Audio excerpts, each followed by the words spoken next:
This is Akashvani. Time for a weekly program, Our Guest. I hand over the mic to the show host, Nitish Arora, for the same. Thank you, and today we have Miss Srijita Basu as our guest. She has a lot to say, and I do not want to waste a single minute standing between her and the microphone.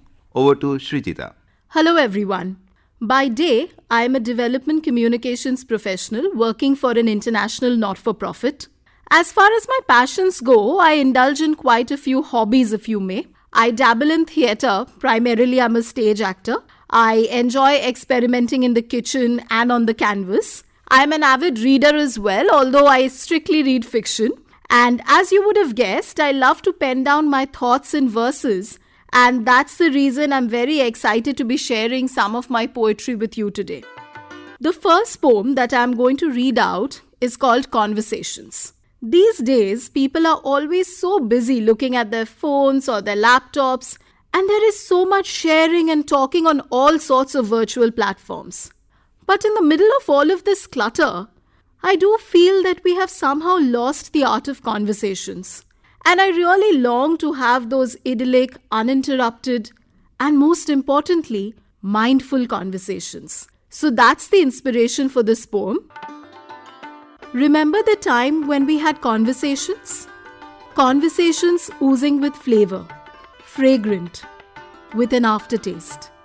Conversations over the dinner table, at the park, on train journeys, over letters.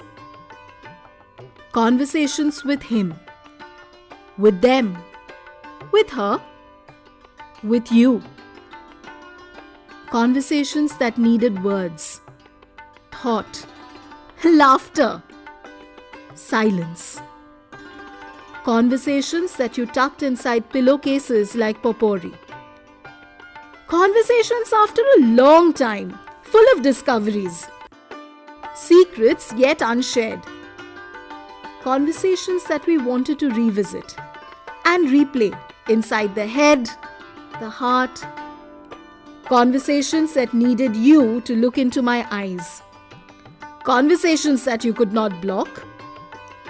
Conversations that were brave, naked, without frills or clutter. Conversations that were uninterrupted, private. For someone who is in radio and in the field of communication, how well I and our listeners can relate with these conversations. The next couple of poems are actually inspired by my experiences as a woman. So it is no surprise that some of my favorite poets are actually women. Kamla Das, who's known for her fiery poetry and her bare expression of female sexuality, is an absolute powerhouse. I'm also very inspired by the works of Taslima Nasreen and more recently Salma, the Tamil poet and activist, and also Meena Kandasamy. This poem is called Naked, and I wrote this thinking about all the times I have felt exposed and naked, not because how I dress up, but because of the gaze of the other. I was asked to cover up, and I complied, buttoning up my shirt till my neck felt throttled, sewing up those unshapely sleeves that came along with my sleeveless kurtis, making them sleeveless no more. Always buying a size extra, a little large, a lot loose, lest it hugs my contours and makes me appear my size, my own. Carrying safety pins inside my handbag turned into a habit, saving my modesty when the truant button snapped, the pallu slipped, and the more I pulled it back, the more exposed I became. It's a miracle how you manage to make me feel naked, even when I have it all covered up. Wasn't that a stark reality of our times?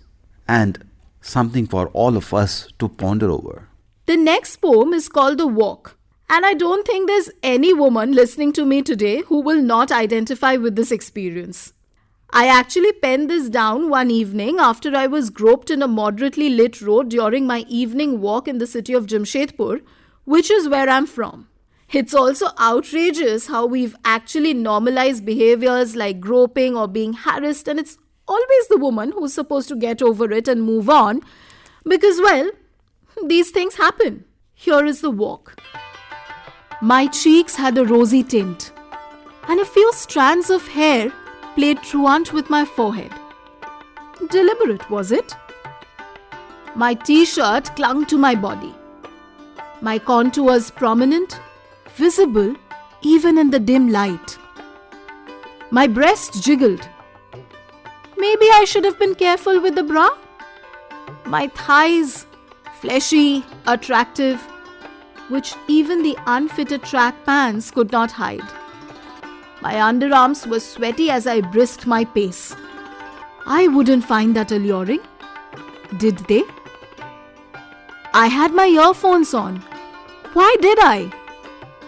That made me uncareful, not on my guard.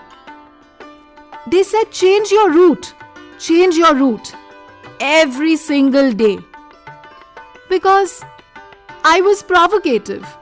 I provoked with what I thought was just an evening walk. The shady corners in the cities, the shady corners in any landscape are basically shady corners of our heart. We are not what we are in front of others. We are what we are when we are alone. Now let's lighten up the atmosphere a bit. This poem is inspired by two of my favorite things. My ma and, well, the thing that's in season right now, mangoes. My mother was a school teacher and her school was really far off. She had to travel for over 3 hours just one way. And while this poem is written in a light vein, it's more of an homage to her spirit and resilience that kept her going all those years, and it is something that I hope I have imbibed from her as well. Ma taught at a school that was far off. She left while it was still dark outside, packing herself a tiffin of doi chile, humble curd with flattened rice, light in weight and easy on the stomach. The stainless steel tiffin box was a reliable one, and it never leaked or tired itself of carrying the same old tiffin day after day, months on end. But there was one special season it excitedly awaited, when the unassuming doi chile was kissed by the gorgeous arm. It excitedly awaited when the unassuming doi chile was kissed by the gorgeous arm. If you have not got it right, this arm is mango, and everybody awaits mango season. So, as you may have understood by now that I am a person who draws a lot from my memory. And this poem is an ode to a time when I was very little. And 5 Southern Avenue, which is what the poem is titled, is the first home address that I remember. This was in the city of Calcutta, not Kolkata for me, sorry. It was just not a residential address. I still so very clearly remember the long veranda that this house had, and it was right on the main road. So it was always dusty no matter how many times you swept and mopped the house. And once we moved out, we lived in plenty of houses. But 5 Southern Avenue is an address that is far too etched in my memory to ever become distant. The address of my childhood smelt of dust. As the Calcutta of the 90s whizzed by, it left its mark on our bulky sofa sets, the acquired knickknacks called showpieces, and the mustard oil-soaked skin of my 5-year-old self. The address of my childhood smelt of bougainvillea, the papery purple devoid of any fragrance, but I still believed otherwise as I tucked them safe between my 50 favorite fairy tales. The address of my childhood smelt of sunlight, seeping through ventilators where sparrows resided, coming out from time to time to disturb the semblance of the whirring ceiling fans, working hard to dissipate the humid Calcutta noon. The address of my childhood smelt of Thakuma's puja paraphernalia. The subtle dominance of the incense and the dhuno overwhelming the household, and the smell of my mother's talcum powder, calamine lotion, and laughter. The address of my childhood smelt of Baba's laboured ambition. We had to move on. The smell of desolation now mixed with the dust we did not bother with anymore. We all have to move on. Do we actually move on? Do we leave things behind? Or we carry on? The next poem, you could say, are words that reflect the present times and are inspired by things I see around me, personally and politically. Unfortunately, we are living in deeply divisive times, not just in India but around the world. And this feeling of otherness, of the differences between you and I, are just getting more and more pronounced, and that's what this poem, Like You, Unlike You, is all about. My dreams are of a different color, my aspirations of a different hue. The language I speak is an unfamiliar one. I don't eat the same things as you. I often don't have a home to call my own. They say I look alien too.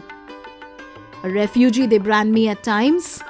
Anti-national because I write a line of poetry or two. I often live on an empty stomach and choke because I have no air to breathe.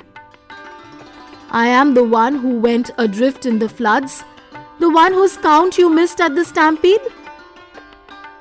Yet it is the spirit of mine that strangely refuses to give up.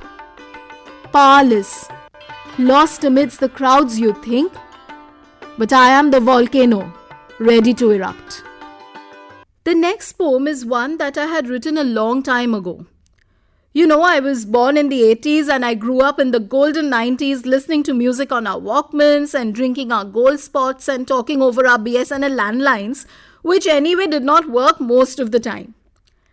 And all of a sudden I realized that we have grown up and left all of that behind, and that transition just happened like super quick. And suddenly we were in this snazzy Y2K era. And this poem called Nostalgia is just me rambling about some of those memories. I long for oldness. Is there even such a word? But I know you get the idea anyway. A feeling tinged with nostalgia, accompanied by the smell of mustard oil on the skin. A winter afternoon like this, a lot more warm, a lot more familiar. Are my thoughts incoherent? A little muddled perhaps? But how can I help? For I'm not quite the same myself. My head does not think the way it did, maybe just about a decade back. A decade back.